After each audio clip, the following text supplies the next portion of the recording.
Continuamos con más de Buenos Días por BPI TV. Son las 7:48 de la mañana, hora del este en los Estados Unidos, 8:48 de la mañana, hora de Venezuela. Y en el marco de esta reunión de diálogo social que se desarrolla en la isla de Margarita, en el estado Nueva Esparta, el día de hoy saludamos al profesor de la Universidad Católica Andrés Bello, quien además es secretario ejecutivo de la Confederación de Trabajadores de Venezuela, Froilán Barrios. Buenos días, Froilán, un gusto en saludarte, bienvenido.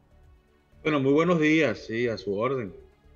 Froilán, pues ya se retomó este lunes este diálogo a través de esta comisión tripartita. ¿Cuáles son las expectativas que tiene principalmente los trabajadores de Venezuela con este encuentro?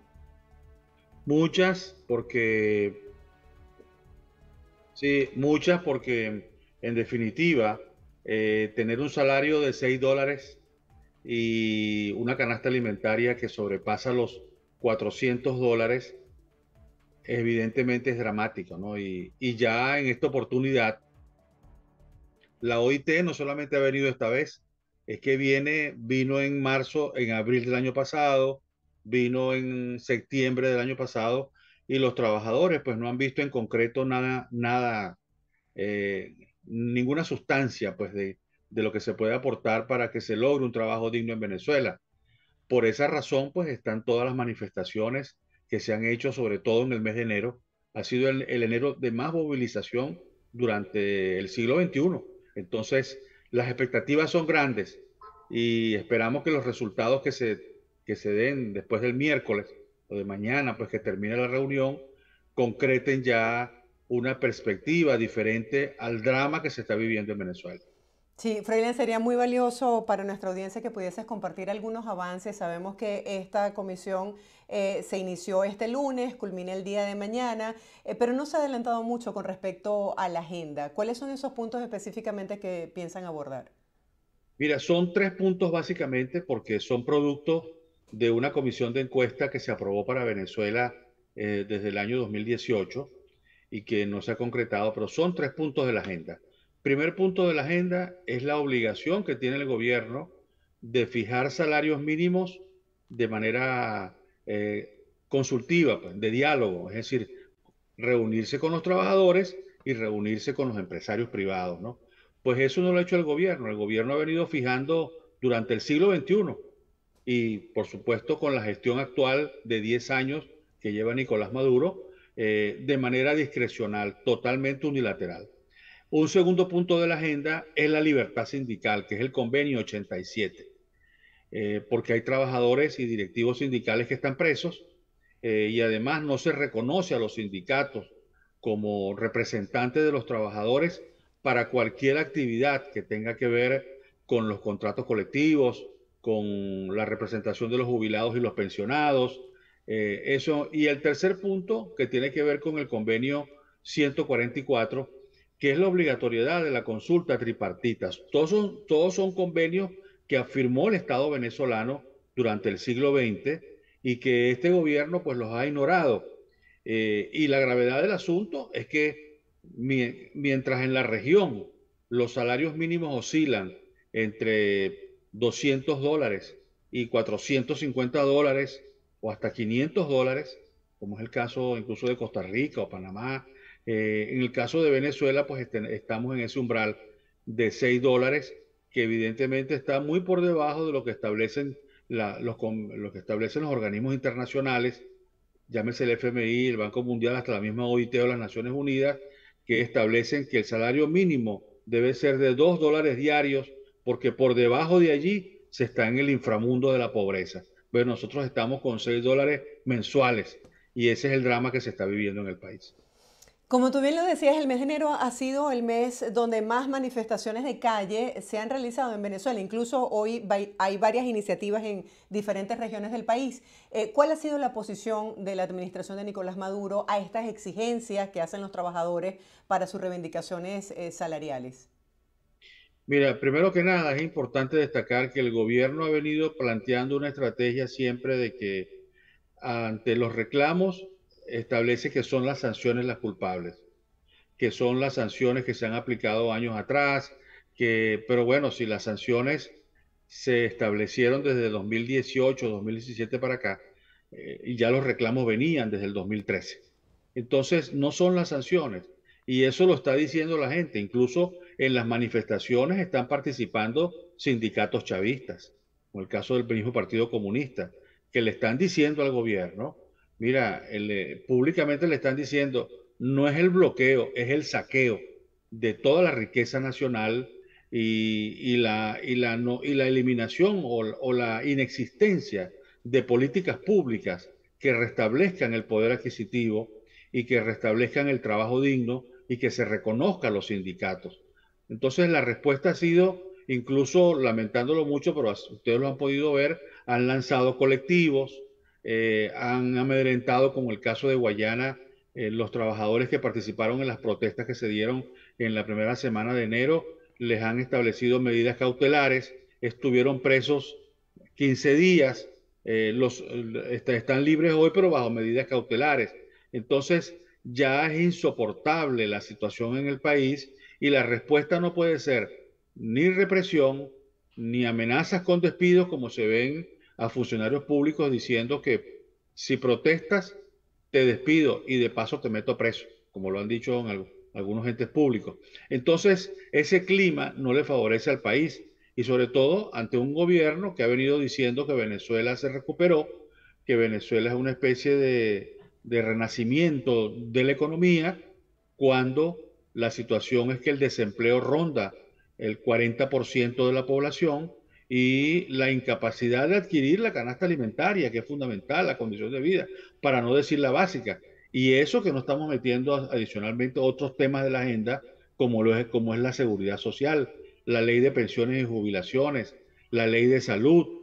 En definitiva, pues Venezuela se ha convertido en un país de la precariedad laboral, en la que viven 5 millones de jubilados y pensionados y el resto de la población, o sea, o la población activa aproximada que queda en el país, que son 8 millones, porque, óigase bien, Venezuela se le fueron 7 millones de personas, se fueron 7 millones, que es la diáspora más grande del mundo, superior inclusive a la de Siria. Y ese son las magnitudes de los indicadores y de la gravedad de la situación. Froilán, hemos escuchado durante estas protestas consignas como por ejemplo no tenemos miedo, el miedo se fue a la otra acera. ¿Qué sigue para los trabajadores si no avanzan en un diálogo? Mira, yo creo que estamos en presencia porque estas movilizaciones de enero no son nuevas, no vienen ya acumulándose año tras año. El año 2022 fue más que evidente. En las calles de Venezuela se desarrollaron más de 2.500 conflictos solamente en ese año. Pero ese es el promedio que se viene acumulando producto de las políticas económicas equivocadas. O sea, la respuesta del gobierno no puede ser, de nuevo, un nuevo signo monetario. Veníamos desde el 2008 con el Bolívar fuerte. Del Bolívar fuerte se pasó al Bolívar soberano en 2018. Después se pasó al Bolívar digital en marzo 2022. Entonces, no puede hacer más maquillajes ni pretender que o culpar al dólar criminal que está en Miami, y ni nada por el estilo. O sea, todas esas maromas que el gobierno da, evidentemente, pues no va a poder establecer una solución. Y lo que va a quedar entonces para el trabajador, si no hay diálogo, por eso es que esa reunión que se está dando hoy en Margarita es crucial. Si no hay de aquí, mira, va a haber tú me preguntas, yo te digo, va a haber una confrontación social grande, porque ya la gente no acepta ni excusas, ni maquillajes, ni otros cambios de signos monetarios, cuando el bolívar hoy, bueno, prácticamente desapareció como moneda. Entonces, el país está en estas condiciones y los trabajadores no soportan vivir más en la precariedad y en la miseria que están viviendo en esta oportunidad. No olvidemos la última encuesta en COVID que publicó LUCAP en el año 2022 estableció o continúa pues con una pobreza generalizada que está alrededor del 60% y del Froilán, 70%. específicamente, ¿qué propone la CTV en este momento para avanzar en el diálogo? Primero, se propone que se establezcan tres mesas de trabajo. 3 mesas de trabajo inmediatas. Primero, la primera mesa, una mesa que defina un salario lo más cercano a la subsistencia, pues, o lo más cercano a lo que el trabajador necesita para la canasta alimentaria, teniendo como referencia. O sea, esa es una mesa que tiene que reunirse. En segundo lugar, tiene que haber una mesa sobre libertad sindical, que el gobierno le permita y le reconozca a los dirigentes sindicales que suelten, que liberen a todos los dirigentes sindicales, que le levanten todas las medidas cautelares y que ser sindicalista no sea un delito, no sea un delito en Venezuela. Y en tercer lugar, que todas las políticas que tengan que ver con los trabajadores en materia de seguridad social, en materia de contratación colectiva, en todo, tenga que ser sobre la base de la consulta tripartita. Pero esto se acordó en marzo y se acordó también en septiembre de 2022 y ninguna de las comisiones que se acordaron se reunieron. Por eso decimos que más de un 90% de los acuerdos han sido violados. Ratificamos que la salida en Venezuela es pacífica, pero el gobierno tiene que ceder y salir de esta reunión de Margarita con compromisos previos, con reuniones previas con todos los sectores laborales. Si no, Venezuela pues se volverá mucho más caótica de lo que está.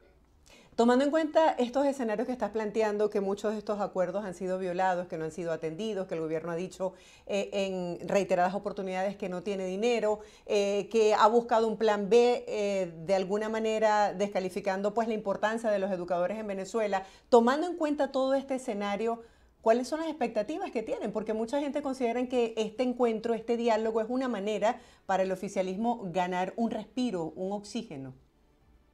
Sí, el problema es que el tiempo se acabó, porque las expectativas es que el gobierno, por ejemplo, reactive, si quiere tomar una decisión, reactive de inmediato todas las convenciones colectivas del sector público.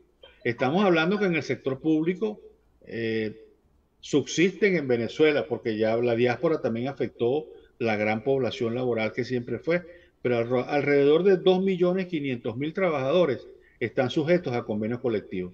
Bueno, reactiva los convenios colectivos, eh, los, los, todos los contratos colectivos.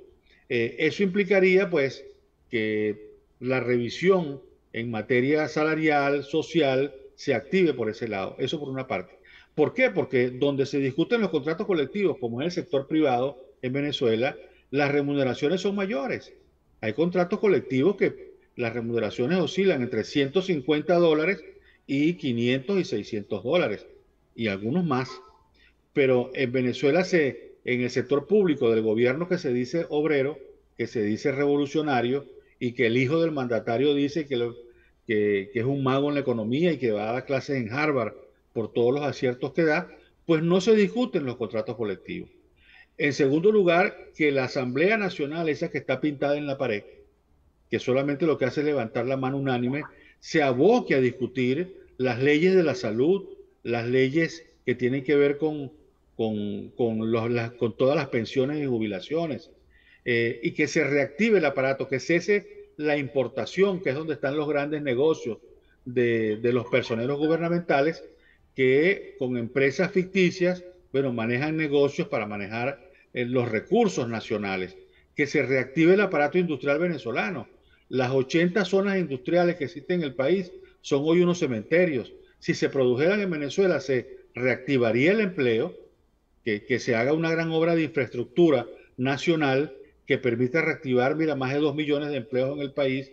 Y eso sí permitiría que los que están en la diáspora regresen al país. Pero tiene que haber democracia, tiene que haber libertades. No puede ser la represión la respuesta, ni la negativa a lo que está viviendo el país, presentando a las mercedes de Caracas como si fuera toda Venezuela. Esa es una burbuja que está ahí, pero el resto del país está en la miseria.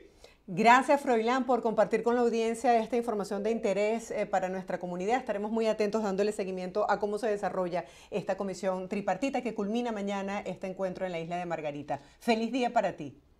Feliz día también para ustedes y muchas gracias a la orden.